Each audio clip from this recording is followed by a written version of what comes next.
The Centurion Project. Written by the 8th Day of Night. Chapter 18.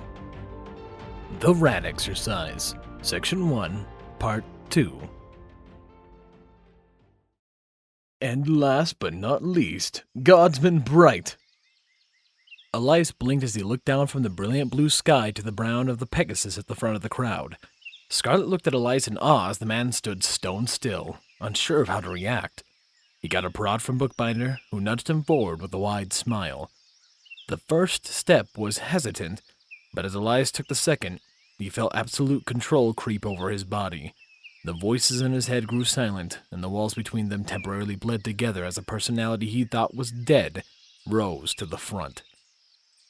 His stride broadcasted confidence, and the effect was clear on the ponies that moved silently out of his way. Palisade seemed to flinch slightly under his even gaze as Elias grew closer. The human rolled his joints as he walked, loosening up.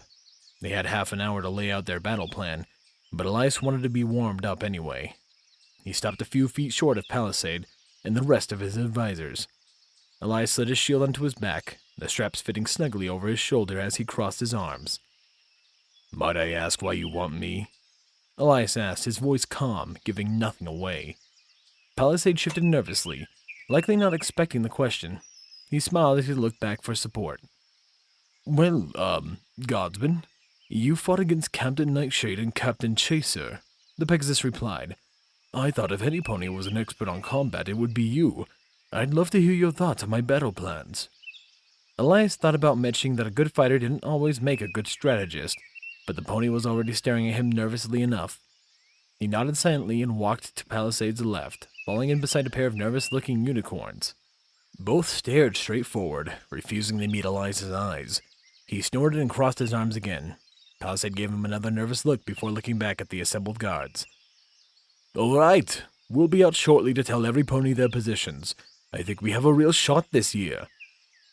Elias noticed that many of the guards were not focused on Palisade, but on him. Curiosity and more than a little hope sat in their expressions. This, Palisade noticed, and he looked at Elias again with more trepidation. Elias' scowl deepened. This problem would need to be nipped in the bud, and fast. While he knew that the Pegasus had likely called him forth at the gesture of openness, he also knew that the Pegasus already likely had a plan in mind. Elias would need to alter or replace that plan so it would work, all without seizing control from Palisade. He had about as much interest in giving orders as the Pegasus had about receiving them. A trickle of irrational fear crept through his mind, but he squashed it. Strategizing wasn't leading. Elias would do everything it took to pass the burden of leadership off to someone else. Palisade led them into the tent. Elias got a much better view of what was inside. It was much more spacious than it originally looked from the outside. A large oak table sat in the center, though in truth, even with the table, Elias was sure they could fit the entirety of their team within the cloth walls of the tent. They only had 200 ponies, and with almost 30 seats, there was plenty of room to stand around and still see the map at the center of the table. Said map brought out a bit of excitement in Elias. It wasn't made of paper or cloth, but of magical sand. A full scope of the battleground was spread out in detail as Elias took a seat directly in front of the map. One of the other ponies gave him a funny look, which he ignored as he took off his helmet and took in every detail of the map. It consisted of 3 clear lanes, partially obstructed in places with small hills and trees. Between each lane was a thick mass of trees, brush, and thickets, designed to deter ponies from using these areas. Elias had been told by Scarlet that these areas had thick anti-magic runes running over them, rendering all of the natural pony strength useless. Pegasi couldn't fly, unicorns couldn't cast, earth ponies grew physically weaker, and armor enchantments failed. Essentially, it was a no-go zone. At the end of each map sat a tower with a 3-dimensional flag waving on top, meant to signify their base. With curiosity getting the better of him, Elias tapped a small switch at the edge of the map and watched with awe as the entire thing fell to the ground level perspective. Each tree was created in intimate detail before his eyes, showing him a realistic view of the battlefield from a pony's perspective. His eyes drifted to the left of the map where a series of colored quills sat at waiting. His fingers twitched as he suppressed the need to pluck one of the feathers free to make a nonsensical mark on the map. Elias desperately wished he had more time to play with it, but he heard someone clear their throat and looked up to find Palisade waiting for him, tapping his hoof on the table in mild irritation. Elias smiled sheepishly, flipping the toggle that allowed the map to return to normal. Sorry, I've never seen something like this. The maps I used were simpler. Elias had no idea where the abashed feeling came from, but he struggled to suppress it as Palisade smiled and nodded in understanding. It's quite all right, Gosman Bright. Many ponies haven't had the opportunity to use an interactive sand map. In fact, it is typically reserved for the guard captains, but for the sake of the exercise, we get access to one. The Pegasus looked at the pony sitting across from Elias, a bluish-gray colored unicorn who was glaring at Elias intently with green eyes. Thunder, could you bring up the battle plan? The unicorn nodded silently, not looking away from Elias as he adjusted the map. Elias felt like he recognized the pony, but he couldn't quite remember from where. He felt the flash of recognition as he saw the unicorn's aura light up, a deep red that lifted and directed several of the quills to draw on the sand. Have we met? Elias asked, knowing full well what the answer was. The unicorn snorted. You hit me in the head and left me to die. On top of that, you made me lose my helmet. Elias shrugged. You got a new one. And the part where you hit me and left me for dead? Elias waved away with his hand. Common human greeting. Used it all the time with this tribe of people who live to the north of me. The pony snorted again. There's no way any of that is true. Elias smiled. The part where I left them for dead with head injuries is. The pony looked at him with conflicted eyes. Elias met his stare evenly, keeping the slight smirk on his face. The pony scoffed and focused on the map. I have no idea if I like you or want to throw you into the river with your armor on. Elias chuckled. Then I must be getting better at this talking thing, because that's better than I usually do. He extended his hand. Elias. The unicorn bumped it with his hoof, not looking up for the map. Thunder Crash. Elias sat back in his chair as he tucked his hands through his armpits. Though he slouched slightly, he made sure to keep a full view of the map as Thunder Crash worked on it.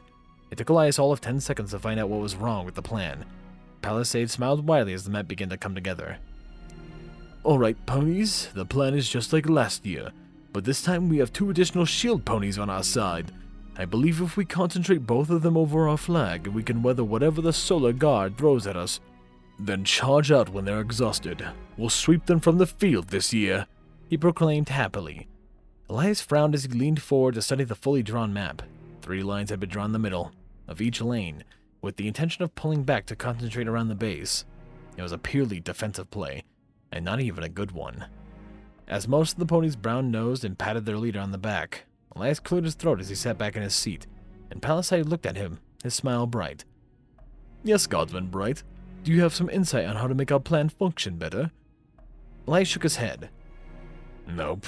Just had a question. Why aren't we attacking them? The game is capture the flag, is it not? Palisade nodded. It is, but the Solar Guard has many more powerhouses than we do. Our ponies have a tendency to strike quickly from the darkness, and since it is light out, we are forced to play to our secondary strength, which is defense. We have several ponies who are well versed in bubble shield spells. He chuckled. Unfortunately, you cannot throw illusions at the enemy, or else we would sweep the field easily. The ponies laughed at the joke, but Elias held his stare. Why not? He asked. Palisade's smile became strained. I think that's obvious, Godsman Bright. Illusions aren't real. They can no more hurt you than a single blade of grass can. Right. Elias agreed, sitting up. He pulled his left hand from his armpit and pointed at the map as he looked at Palisade. But why aren't we using the spells of our illusionists to form a distraction, while a large part of our force dips around the main attack to take their flag? By waiting, we're letting the Solar Guard pick how they want to attack. We have a home field advantage, Palisade responded shortly. The home field which is flat and featureless, Elias argued. I'd agree if we had a series of mountains or fortifications around us, but it's a flat plain. It's not to our advantage to sit and wait in an open kill zone. One of the ponies, a green Pegasus, rose from his seat with his mouth open. Palisade waved him down before he could speak, however. It's all right, Greenleaf. I asked Godsman Bright here because he's good at fighting. I like these questions. He turned back to Elias. The reason we want to stay in the flat area until our base is because it gives us the full line of sight. while condensing our forces to work best with each other.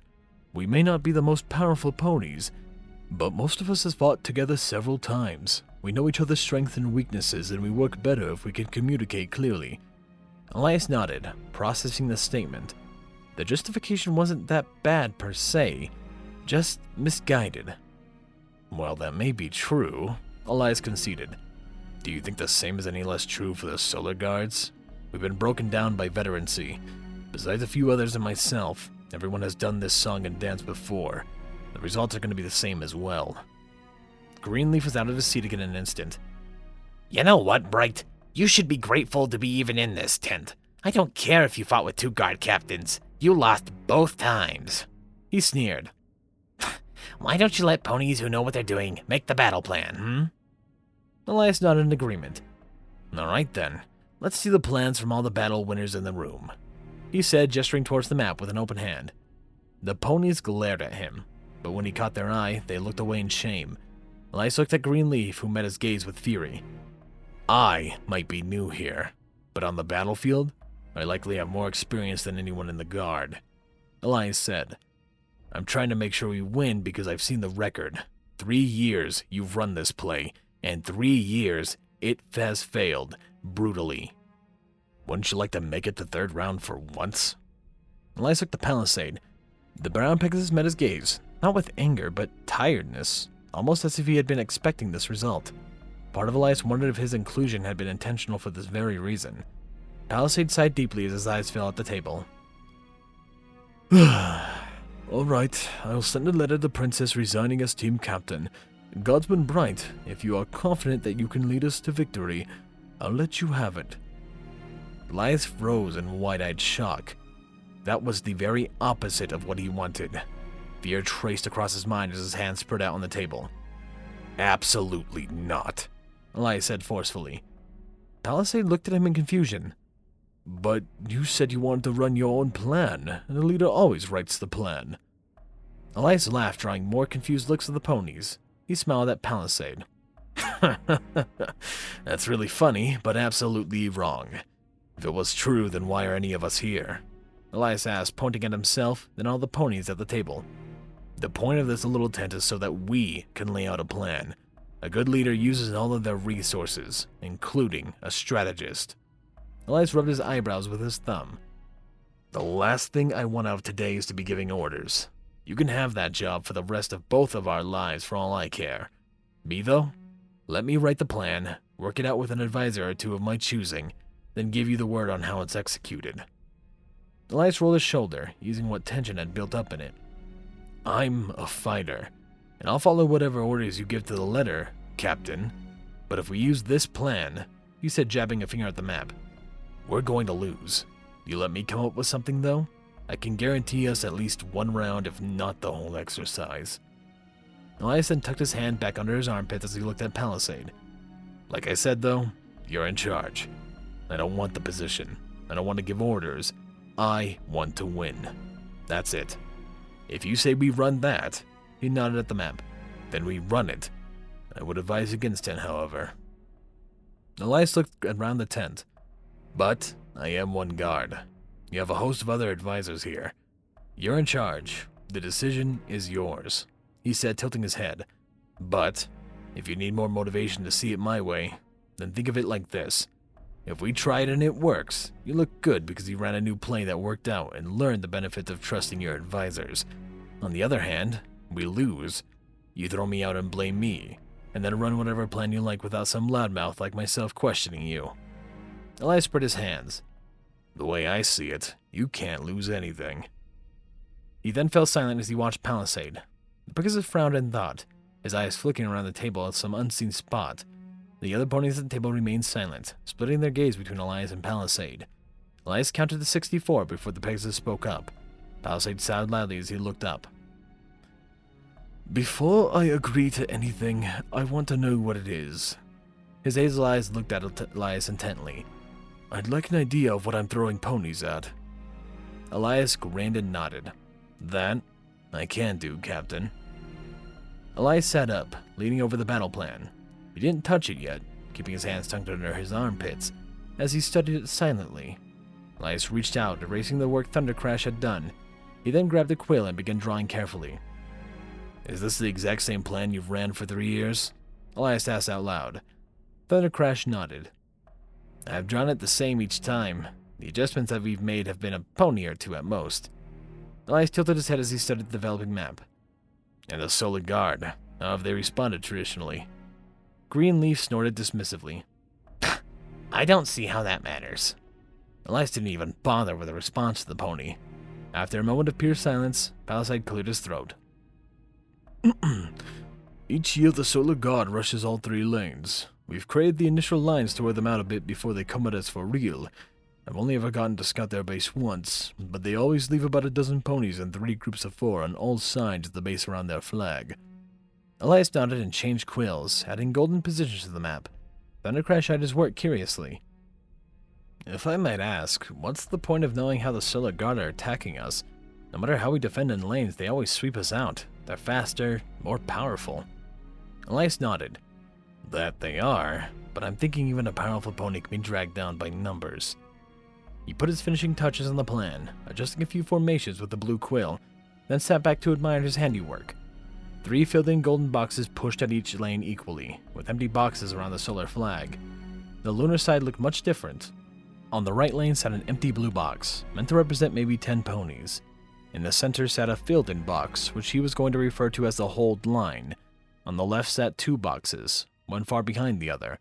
First one was filled in as normal, but the rear one was filled in gray, which represented invisibility to Elias. Elias sucked in his teeth as he looked at his battle plan. The positions were right, but he needed better information on the strength of the troops at his disposal. Without looking away from the map, he shouted, "Scarlet, get your ass in here now!" The ponies all flinched back from the volume of his voice, or maybe it was the authority it carried. Either way, they remained silent as Scarlet bolted into the tent, looking around in shock until he spotted Elias. The human looked up to meet his eyes, then waved him over to the table. Come here. I need your abilities list. The plan will work better if we put the right ponies in the right places. Scarlet nodded and crept forward, his eyes flicking around nervously as he approached the table. Elias pushed himself to his feet and motioned for Scarlet to take the chair. The Pegasus hopped up, then rifled through his saddlebags, digging out a thick packet of information. Elias took it quickly, flipping to the summaries page as he frowned in concentration. Laying the packet on the table, he began to adjust each formation carefully as he dragged out a blank sheet of sheet paper to make notes on. He pointed at the formations as he spoke. Alright, Scarlet, here's what I was thinking. Classic left flank sweep. The center should be manned by a mix of first and second best fighters, and it's where I think I need to be. It just has to sit in place and hold, buying time for left to shove forward. He pointed at the unshaded box on the right. The right flank should consist of... He flipped a few pages, then made a note. Here, our illusionist. What I'm thinking is they use their magic to make a field look like Palisade's original plan. We know the Solar Guard will send out scouts, and they're probably expecting the same thing he's done every time. So let's play to that and give them what they want. One illusionist on the right and one at the base, with both creating illusions of our forces.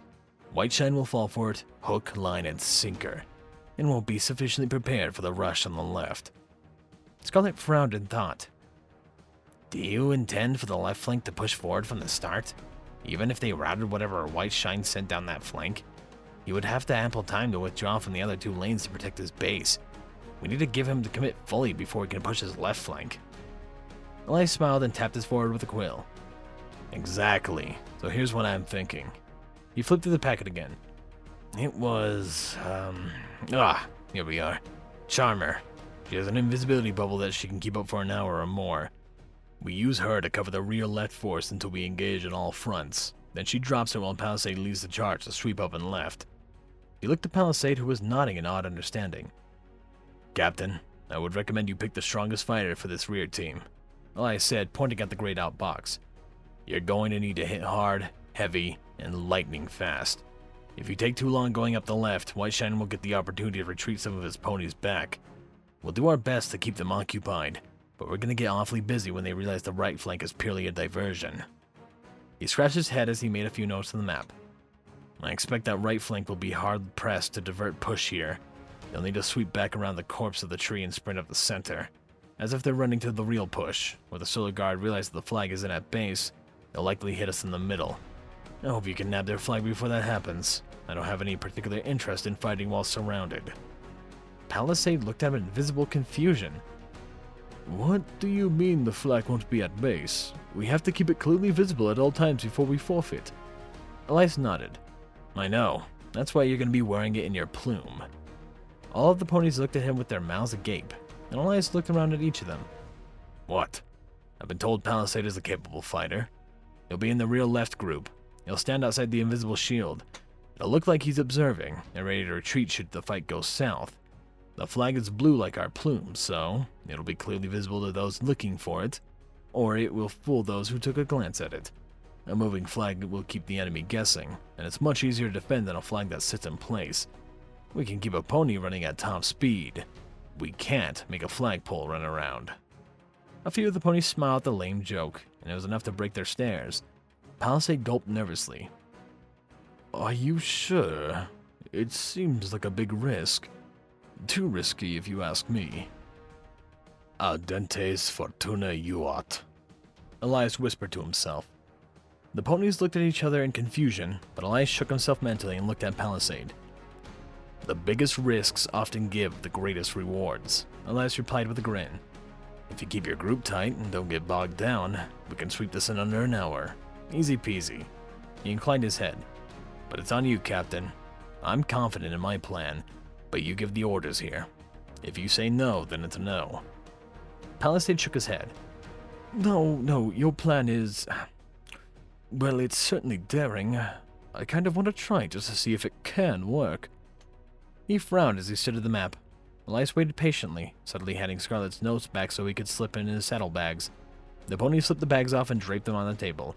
Elias eyed him curiously. Aren't you going to carry that? We don't want the enemy getting that information. The command tent is off limits and is enforced with an automatic removal spell from the exercise. Scarlet replied. No pony would dare coming in here once we start. Elias nodded quietly, looking back to Palisade. The brown Pegasus caught his eyes, then sighed and nodded. Let's do it. We've already established what happens if it fails, so everything is set. God's been bright. I'd like you to give the briefing, and I'm making you lead the center group. Elias opened his mouth to protest, but Palisade cut him off with a raised hoof. You just have to keep them in line and fighting, no giving orders. Think of yourself as a motivational speaker that attacks ponies. Elias flinched slightly at the idea of keeping others in line, but took comfort in finishing the sentence. It allowed him to mentally justify acting like a leader, while not technically being a leader. The center part of his mind grumbled that this was a mistake, but he ignored it. Do you know who you want where? Elias asked. Palisade nodded. I've been working with these ponies for a few years now, and I know who's the best and who isn't. Save for you and the new guy. What's his name? Marble? Granite, Elias replied quickly, feeling oddly protective of the earth pony. I'll take him with me in the center. If nothing else, he looks like he's got some muscle. He should put up a suitable fight, combat expert or no. Palisade nodded. Then let's get out this to every pony so we can set it up. Elias fingered a groove in his prelim nervously. Despite the calm he had maintained while making the plan, and despite the authority by which he had explained it to the rest of the Lunar Guards, Elias had severe doubts about this plan, mostly because it was the first plan he made since...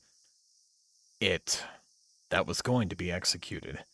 The only relief he found that he wasn't giving orders. That, and the fact that Night Flash was at his side, along with the new pony Granite. Arrayed around them was a large chunk of the Lunar Guards, numbering 40 ponies.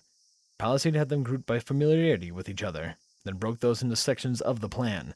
By the time they were marching away from their base camp, the illusions were already up in full force, and if Elias didn't know any better, he would have thought Palisade was going to the left flank alone. A shadow passed briefly overhead, and Elias had just enough time to find the Pegasus that caused it before she disappeared, her golden-clad body speeding towards their base. Night Flash snorted. So, Red, tell me honestly, is this going to work? Not that I'm not confident that it will fail, but, you know... Elias laughed. I won't lie to you and say that I'm 100% sure it'll work, but it's better than the alternative. Sure, we might do more damage to them that way, but we won't win. They have power, so cowering behind a shield would have just extended the match. They didn't already plan to counter it. This will work, I'm fairly sure. Night Flash snorted and nudged his leg. You're not very good at pep talks, Red.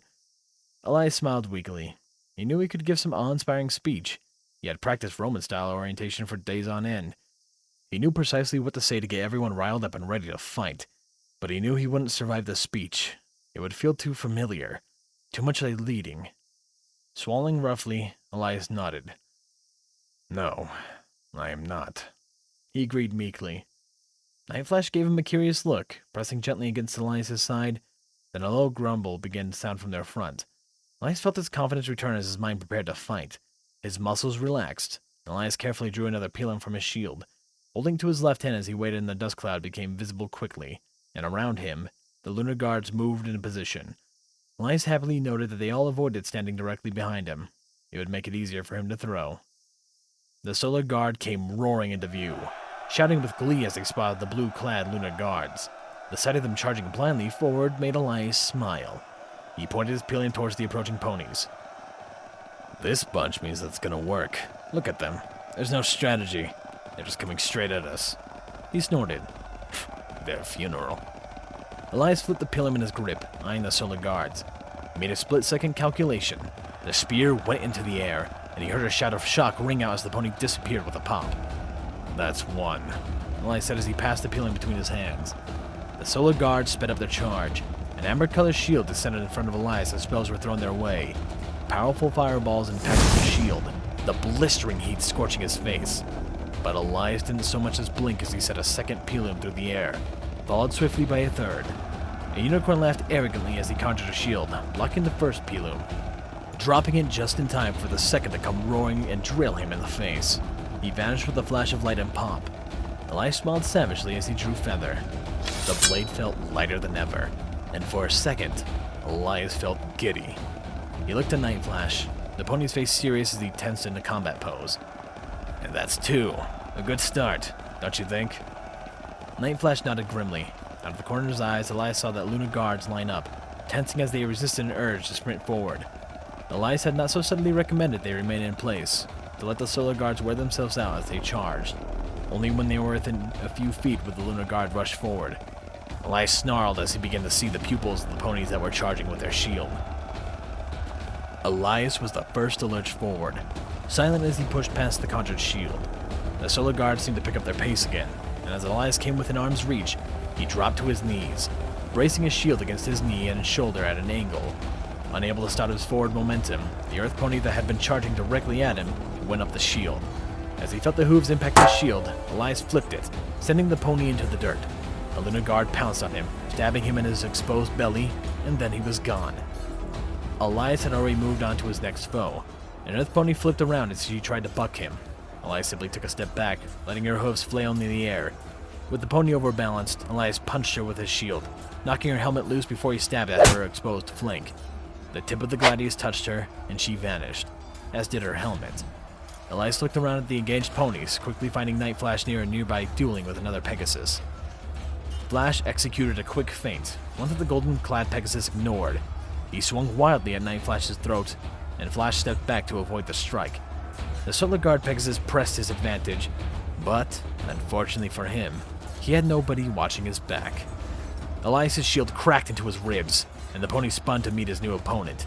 As he did so, Night Flash struck him, hitting him in the throat with his wing blades. The Pegasus vanished, and Elias grinned at Night Flash. Flash's eyes widened and he pointed over Elias's shoulder. The human spun on his heels, driving his shield into the dirt as he crouched behind it. Flames washed over his arms, the heat setting his hair on fire. Elias ignored the stinging pain and grabbed a stone from its pouch on his belt. He peeked around the shield, finding the unicorn and launching a stone before a second fireball impacted his shield. Elias heard a cry, followed by a pop. When Elias stood, Night Flash was smiling widely at him for where the unicorn had been. Elias snorted and grinned at Pegasus' happy expression, but neither of them had time to say anything as they were dragged back into fighting by two different opponents.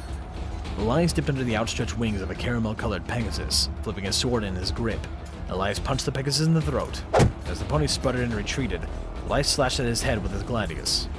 Another pop, another beaten foe. Elias found no rest, however, as an earth pony with a rather impressive axe kicked him in the chest. Elias stumbled back, ignoring the throbbing pain in his ribs. He growled as he tried to bury the axe in his chest.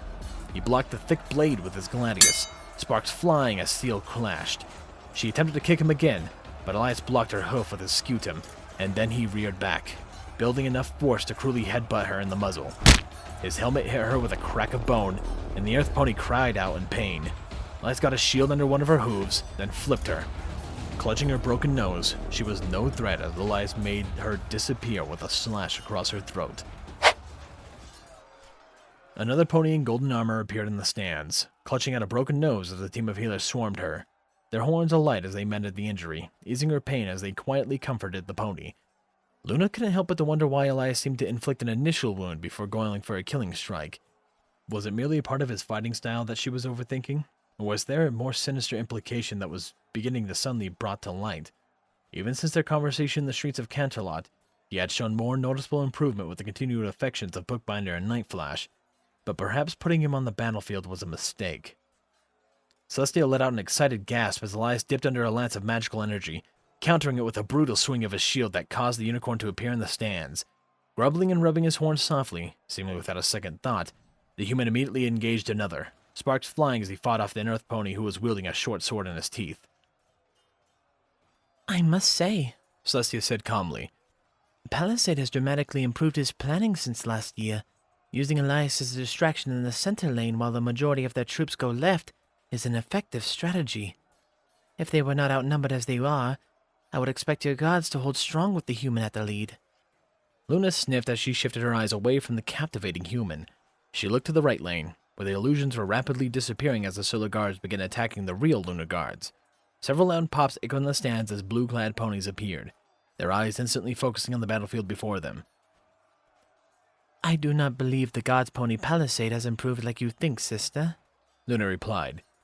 He has learned an important lesson, the one I wanted him to learn, in fact, but I believe the plan, as well as the excess of it, lies squarely at the hands of Godsman Bright. He has used his foreign expertise to great effect.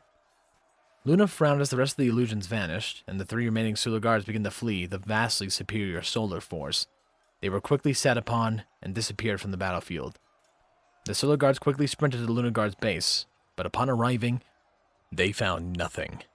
They milled about in confusion for a moment, then they seemed to lock onto the sound of fighting, and they racked up the middle lane. Celestia clicked her tongue.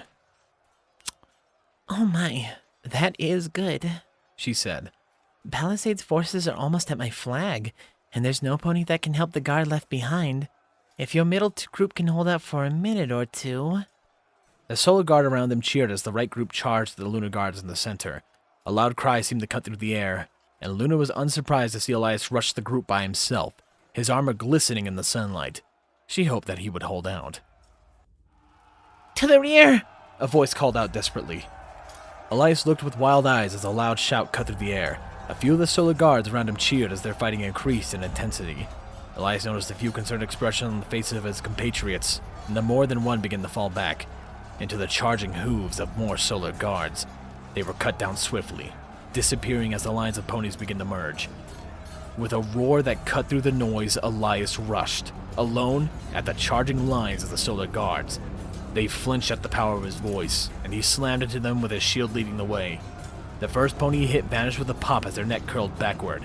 As his momentum faltered, Elias began to swing feather in wide circles, fighting like a man possessed as he felt his throat burn as he continued shouting.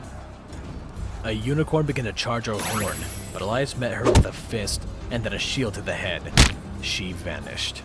Elias felt a sword cut into his back, his armor taking the worst of the damage, and he whirled, grabbing the pony responsible, a purple Pegasus, lifting him into the air. Elias threw the pony at the pair of his charging friends. All he heard was a grunt of pain as he moved on. He caught another Pegasus unaware, stabbing him in the neck. A unicorn jumped as he slid beneath her, and with the additional space, he was able to execute a cut, causing her to vanish with a pop. Elias rolled to his feet, prepared to swing, only to find blue in his face rather than gold. Granite lifted a pair of unicorns into the air, slamming onto the ground with a shout. One disappeared instantly, while the second one let out a whoosh of air as his lungs were emptied by force. Granite then drew a dagger from beneath his armor and slashed the pony's throat, and he vanished. Elias gave him a short and nod of respect, and then the two dove back in. As Elias cut the wing joints of a Pegasus, a pair of unicorns took the vanished pony's place.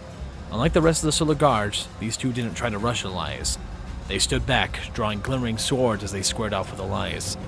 The human braced Feather against his shield, finding his combat stance as he took a moment to breathe. They watched each other carefully for a moment, and just as one on the left began to shift forward, a loud crack echoed through the sky. Elias looked up to find a curtain of blue sparks painting the sky with a brilliant light. The sounds of lightning died quickly as all ponies looked to the sky, watching more fireworks crackle loudly in stunned silence. As the sparks began to fade, a loud set of cheers rang out. Elias looked around as the blue-clad ponies began to shout and bounce around, hugging each other as they celebrated joyfully. Elias noted that over half of their numbers were gone, likely taken by the charge from the rear. Elias sheathed his gladius, taking a bit of dry jerky from his belt as he took a moment to catch his breath. He was incredibly hot and sweaty. His chest cried out in pain where he had been kicked, and his muscles felt like they had just finished a marathon. Still, the rush was good, and Elias was very pleased with how he had personally performed, not to mention the satisfaction of winning. As he continued chewing the jerky, he gave a small two-fingered salute to the pair of stunned unicorns. He began to walk backward towards the Lunar Guard base when he felt Night Flash land on his shoulders, hugging his head. It worked! It worked! The blue Pegasus shouted joyfully in his ear. I can't believe we won, Red! Elias snorted, glancing back at the pony. Wow, glad to know you trust my judgment, Flash. Night Flash flushed red with embarrassment. I wasn't thinking we were going to lose per se. Elias reached over to give him a quick scratch on the chin, since his ears were covered by a helmet.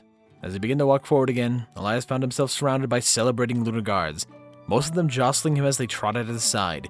They chatted excitedly, some offering compliments to Elias, while others pointed at him and telling other guards about what some moves or other that he performed.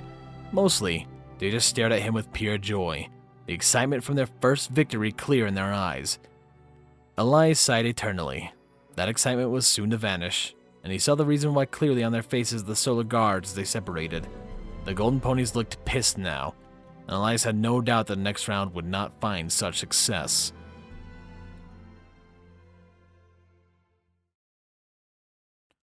There we go. A little bit of a longer one, and also I apologize if my voice sounds different. I think I'm sick, or allergy season's really kicking my butt, one of the two. But the things that allergies aren't kicking their butt, hopefully, because I love them, are my wonderful donators. Thank you, Chasely Master, HKH4, aka Texture, Triss, The Animated Ghost, and again, a special thank you to Silent Titan. Seriously, you guys mean a ton to me. I appreciate your support so much. Anyways, this has been Firehearth. Have a wonderful day.